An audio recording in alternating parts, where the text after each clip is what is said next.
Bismillahirrahmanirrahim. Assalamualaikum warahmatullahi wabarakatuh. Alhamdulillahi rabbil alamin. Wabihi nasta'in. Wa ala umurid dunya waddin. Wassalatu wassalam ala sayyidina Muhammadin wa ala alihi wa sahbihi ajma'in. Amma ba'd. Adik-adik sekalian, insyaallah kita sekarang akan melanjutkan pelajaran Al-Fiqh Syafi'i lil Muqtadiin. Sekarang kita akan membahas tentang bab sujud tilawah dan sujud syukur. Kita mulai pertama dari sujud tilawah. Sekarang dari definisi sujud tilawah. Apa sujud tilawah itu? Sujud tilawah adalah sujud yang dilakukan ketika membaca atau mendengarkan ayat sajadah dalam Al-Quran.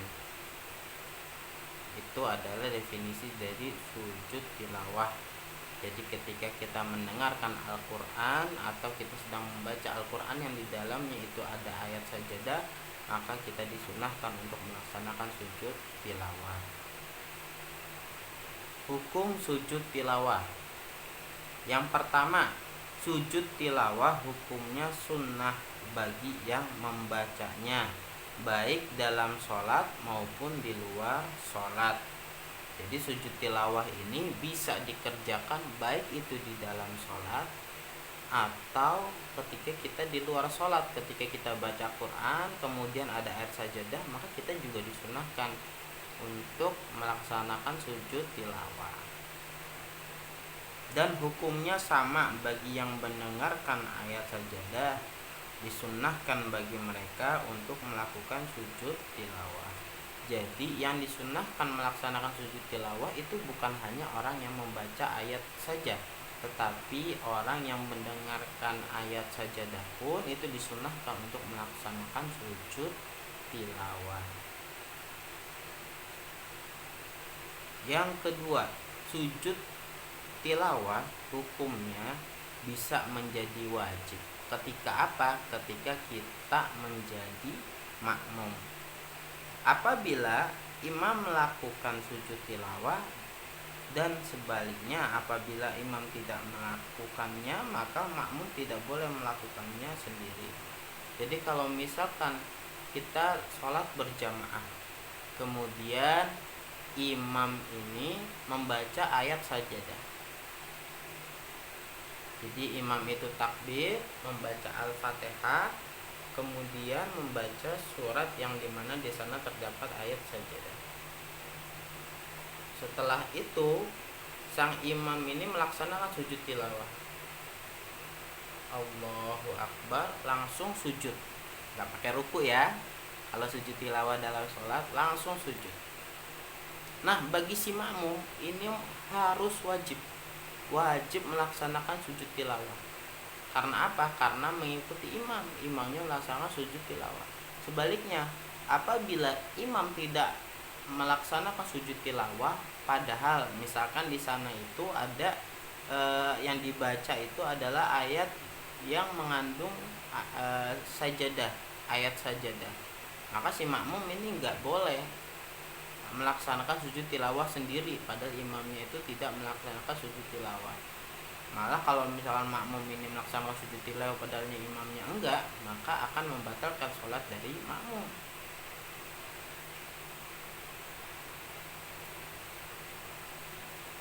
Paham ya?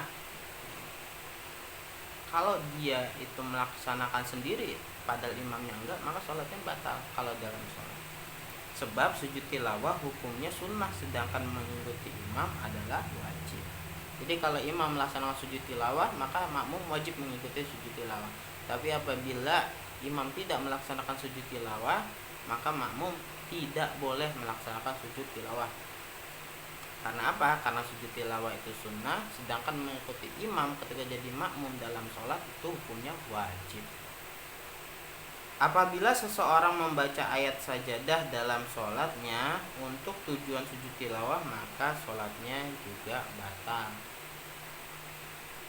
Jadi baca ayat yang ada sujud tilawah itu bukan hanya bertujuan untuk sujud tilawah, tapi bertujuan untuk sholat misalkan, maka nggak apa-apa. Tapi kalau misalkan sholat hanya untuk sujud tilawah, maka tidak diperbolehkan. Yang ketiga, orang yang mendengarkan bacaan ayat sajadah tidak dianjurkan untuk melakukan sujud tilawah apabila yang membacanya itu orang yang tidur atau mabuk. Jadi ada orang tidur, temennya saking lagi mau ujian Al-Quran, hafalan Al-Quran, sampai ketika tidur itu di bawah hafalannya. Kemudian yang ketika tidur itu yang dibaca adalah ayat sajadah, maka orang yang mendengarkan di sampingnya itu tidak disunahkan untuk melaksanakan sujud tilawah. Karena apa? Karena mereka tidak ada unsur dalam membaca ayat tersebut. Dalam keadaan mereka itu dalam keadaan nggak ada akal, dalam keadaan tidur dan mabuk itu. Jadi tidak dianjurkan untuk melaksanakan sujud tilawah ketika yang membaca itu orang yang tidur atau orang yang mabuk. Begitu juga apabila yang membaca itu adalah orang yang junub. Kenapa? Karena mereka, yaitu orang yang junub, itu dilarang untuk membaca Al-Quran.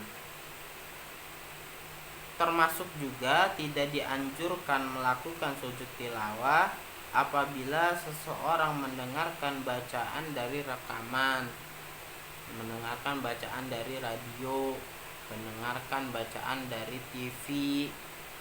Ada TV ceramah-ceramah melantunkan ayat sujud tilawah, maka kita tidak dianjurkan untuk melaksanakan sujud tilawah.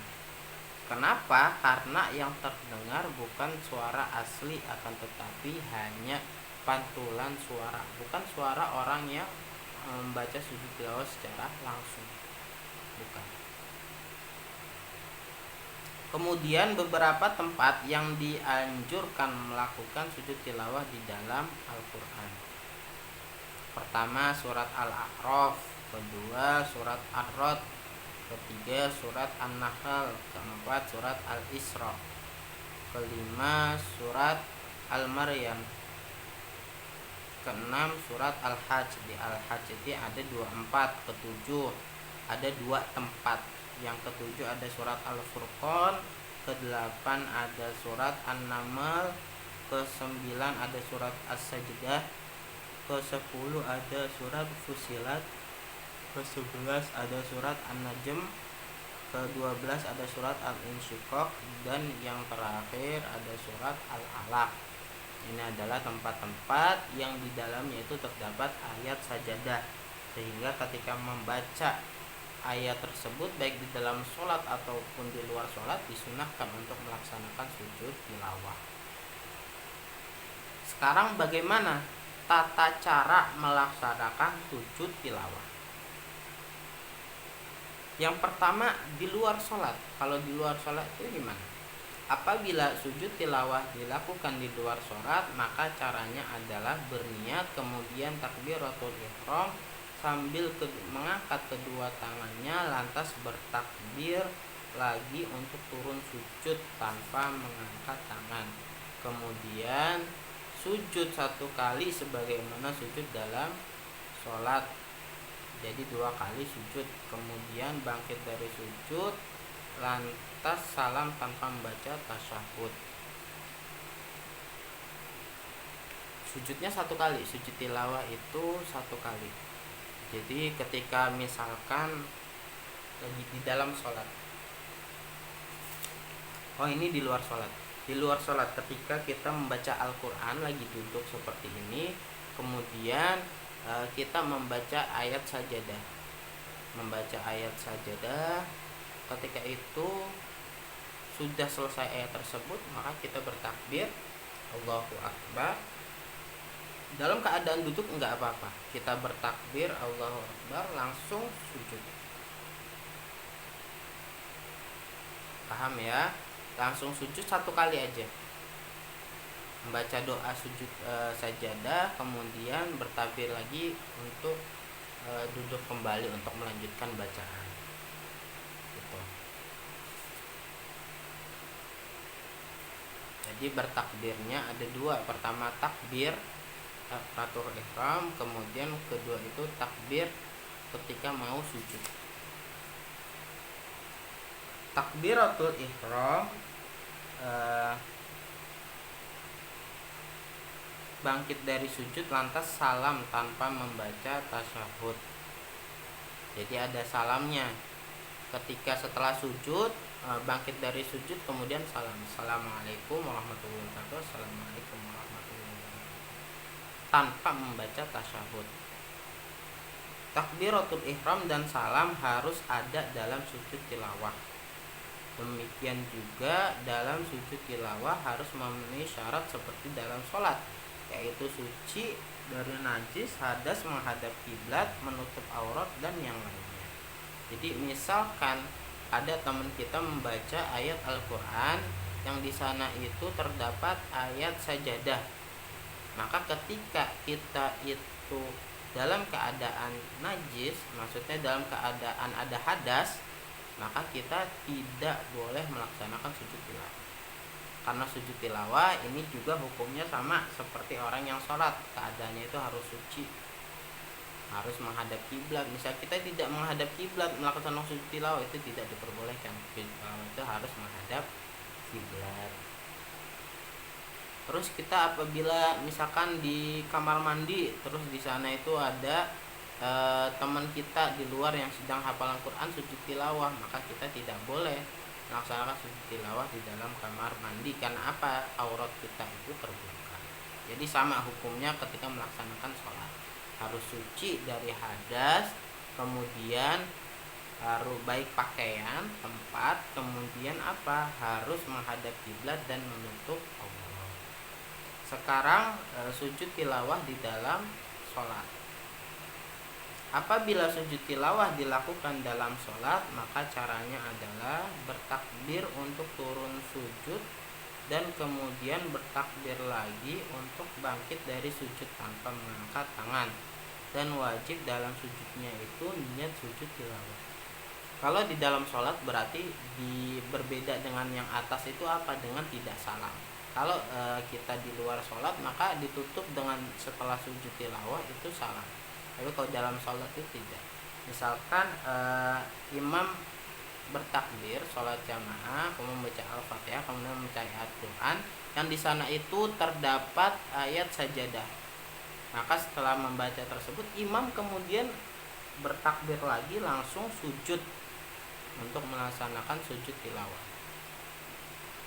Kemudian bertakbir lagi, habis itu bangun untuk melanjutkan sholatnya. Misalkan ada bacaan yang harus dibaca lagi sisa ayat tersebut. Seperti itu gambarannya. Dan diwajibkan dia itu niat untuk melaksanakan sujud tilawah. Karena kalau misalkan dia orang yang melaksanakan sholat itu mau sujud tilawah tetapi dia tidak niat melaksanakan sujud tilawah, maka sholatnya batal. Kenapa?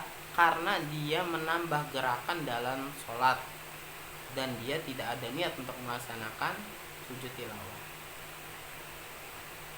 Nah, hukum mengulang sujud tilawah. Apabila ada di kayak Al-Hajj itu suratnya ada 2 ayat yang melaksanakan sujud tilawah, ayat sajadah yang bisa mensunahkan sujud tilawah. Apabila seseorang beberapa kali melewati ayat sajadah, maka dianjurkan baginya melakukan sujud tilawah di setiap akhir ayat sajadah tersebut. Sama saja apakah hal itu terjadi dalam satu majelis atau beda majelis. Sama saja apakah hal itu dalam sholat atau di luar sholat. Sama saja apakah dalam satu rakaat atau rakaat yang berbeda. Jadi setiap setelah membaca ayat sajadah, maka disunahkan untuk melaksanakan sujud tilawah, atau mendengarkan ayat sajadah maka disunahkan untuk melaksanakan sujud tilawah. Boleh berulang-ulang berarti. Doa sujud tilawah. Nah, apa yang dibaca ketika sujud tilawah? Disunahkan membaca doa sujud tilawah sebagaimana yang diriwayatkan oleh Aisyah radhiyallahu anha. Dia berkata, Rasulullah shallallahu alaihi wasallam ketika sujud tilawah membaca doa, sajada wajhi lilladzi khalaqahu wa sawwarahu wa syaqqa sam'ahu wa basarahu tabarakallahu ahsanul khaliqin. Wajahku bersujud kepada zat yang menciptakannya, membentuknya, membuat mendengarannya dan penglihatannya. Maha suci Allah sebaik-baiknya pencipta.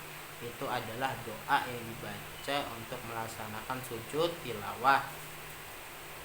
Kemudian kita akan melanjutkan pada bab sujud syukur.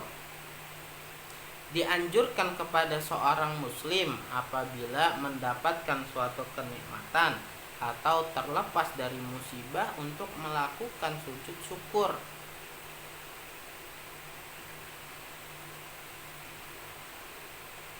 Sujud syukur ini bukan termasuk sholat. Berbeda, kalau sujud tilawah itu bisa termasuk bagian dari sholat, tetapi kalau sujud syukur ini bukan bagian dari sholat.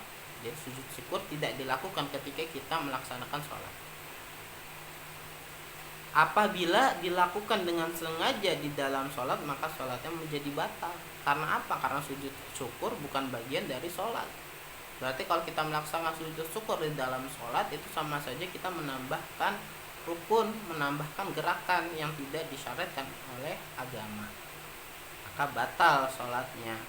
Dan sujud syukur disunahkan ketika melihat seseorang berbuat maksiat dan dosa secara terang-terangan, karena dia diselamatkan Allah dari perbuatan maksiat dan kefasikan tersebut. Misalkan adik lagi ada di depan rumah, kemudian di depan rumah ada segerombolan orang-orang yang sedang mabuk, maka adik disunahkan untuk melaksanakan sujud syukur. Atas apa? Atas nikmat. Syukur atas nikmat dijauhkan dari perkara zolim tersebut, dari perkara maksiat tersebut, dari perkara yang tidak baik tersebut. Kemudian tata cara sujud syukur. Sujud syukur sama dengan sujud tilawah, baik terkait syarat, cara pelaksanaan, dan doanya. Bedanya sujud tilawah dapat dilaksanakan di dalam sholat, adapun sujud syukur tidak bisa dilaksanakan di dalam sholat. Jadi sujud syukur itu syarat-syaratnya sama dengan syarat-syaratnya sujud tilawah. Harus dalam keadaan suci, harus menghadap kiblat, harus tertutup auratnya. Bedanya apa? Bedanya sujud tilawah itu bisa dilaksanakan di dalam sholat, tetapi kalau sujud syukur itu tidak bisa dilaksanakan di dalam sholat. Makanya kan kita banyak lihat itu contoh-contoh pemain bola yang sujud syukur ketika mencetak gol misalkan. Kan sudah banyak contohnya. Kalau Imam Syafi'i itu mewajibkan harus menghadap kiblat, tapi mungkin imam-imam yang lain itu tidak mewajibkan untuk menghadap kiblat dalam sujud syukur. Paham ya? Jangan salah kaprah. Ada beberapa pendapat dalam sujud syukur ini. Sujud syukur boleh dilaksanakan di atas kendaraan bagi orang yang musafir. Disunahkan pula ketika melakukan sujud syukur dibarengi dengan memberikan sedekah dan sholat sunnah lainnya sebagai bentuk kesempurnaan rasa syukurnya. Jika sedekah dan sholat 2 rakaat itu sebagai anti sujud syukur, tentu saja lebih utama. Paham ya? Itu adalah penjelasan dari sujud tilawah dan sujud syukur. Kurang lebihnya mohon maaf. Wassalamualaikum warahmatullahi wabarakatuh.